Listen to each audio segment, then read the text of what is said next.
Creative director Stefan Backhaus knows a good bar and restaurant is the cornerstone of a neighborhood. For in-house beers and good food done right, let's check out Meetinghouse in Kensington. Hi, I'm Drew DeTomo. I'm one of the owner-operators here at Meetinghouse. My name is Colin McFadden. I'm one of the owner-operators here at Meetinghouse. Yes, I'm from Delaware County originally. I've been living in the city since 2009. Kind of came to restaurants through brewing. I guess it's hard to say like where it really begins, but for me, it's originally this idea was supposed to be a brew pub. I had been a brewer for about 10 years. In that vision for a brewery, the pub part of the brewery was really, really important. I started as a dishwasher when I was a kid. I probably undiagnosed ADD. And I was just like, wow, this is incredible. Why is this so fun? And I've just done it my whole life. I've cooked my whole life. Went off to Italy and worked in Italy for a while and then came back and I really kind of dug into the Vetri family. And the philosophy is simple. Keep it pretty straightforward and true to what the product is. You know, what did I grow up eating at a bar next to my dad? And that type of thing, because it is a pub. It's a corner restaurant. Everybody should be welcome here, feel welcome, and find something that's exactly what they want. Stefan, Meetinghouse is in the highly disputed neighborhood, the borderlands, if you will, of a bunch of neighborhoods, but sometimes called Port-Fish-Ington. Yes. Why did you pick it? Ever since they opened, I believe in August of last year, it's just been one of my go-to spots. I just love the whole vibe and ethos behind what they're trying to do. It's like this focus on like elevated simplicity. There's only a few beer options. The food menu is pretty simple, but everything is just really, really well done. This time around, you started your meal with the green salad, which everyone raves about. Seems simple, but everyone loves it. Yeah, and that was my first time actually having the green salad. I've been there numerous times before that, but the green salad is just, it's so simple and wonderful. It's like a bed of romaine with like watercress on top with a lovely Dijon vinaigrette. It's like a little, almost like a statue of greens. Paula, you went with your son and his wife? Yes, and we were celebrating her birthday to boot. Oh, what a great place to celebrate. Well, do you think it was a great place to celebrate? I absolutely think it was a great place to celebrate. And for me, having grown up in Philadelphia and living in Kensington for a very long time, walking across the threshold was like walking back in time because my mother had been a waitress in some of the older bars. Oh my goodness, and this is set up like an older... It's got the ambiance of the old bar and all the different accoutrements and the mirror and the big old bar and the dining room in the back, but it was so up to date, so modern, so really clean and nice, and everybody was so friendly. That had changed a lot since I was a kid. So how did you start your meal?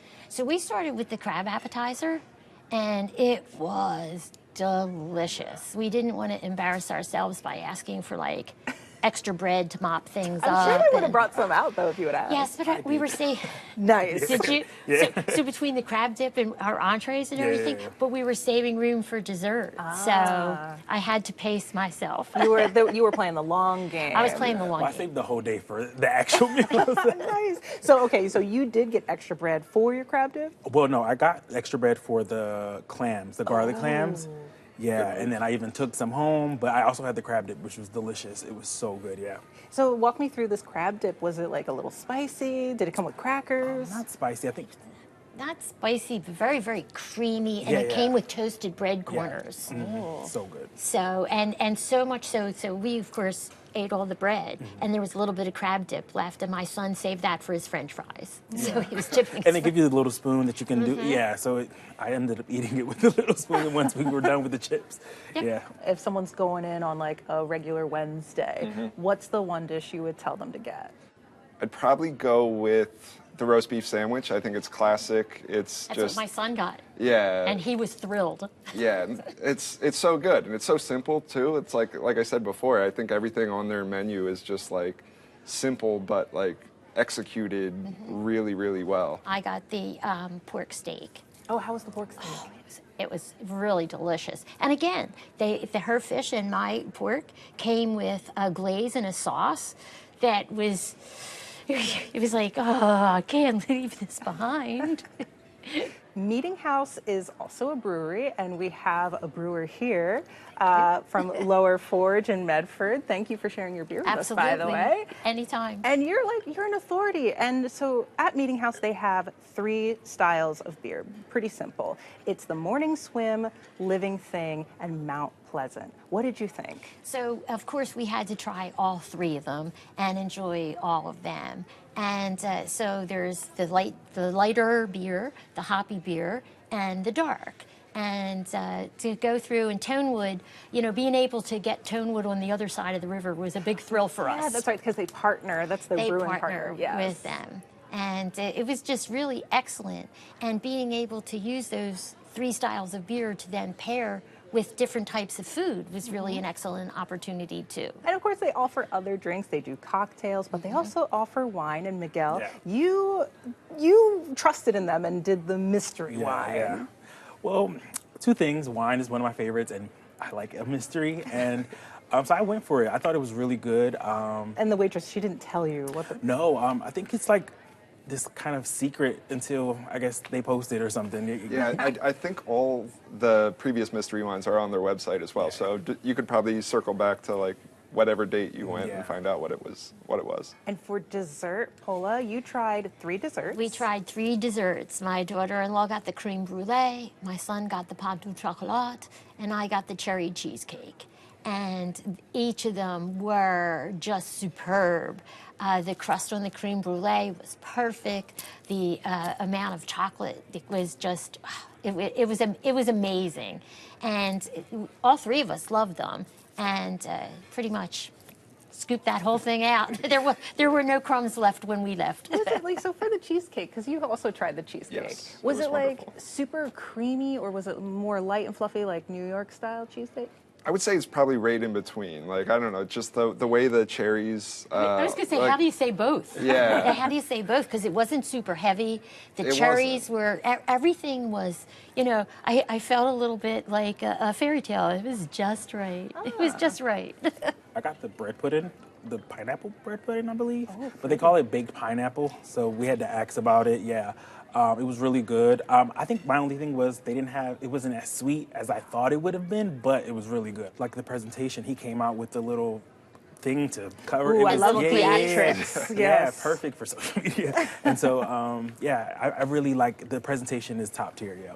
The decor, I mean, it's your classic Kensington, Port-Fish-Ington bar. I mean, and it didn't change too much from the aesthetic of Memphis Tap Room. You walk in, it's just that classic wood bar with still like Wood and the big ornate, mirrors. I'm glad they kept that. I think they refinished it, but yeah, the rest of the place, like I think were just some small updates, some like fresh coat of paint. And the energy, yeah, it just felt like good, like chill. And I went on a Sunday, so it was just like a nice vibe. Yeah. And how often do you get to dine by candlelight? Right. Like you don't come across that often. It's an intimate space. Miguel, did you have any wait?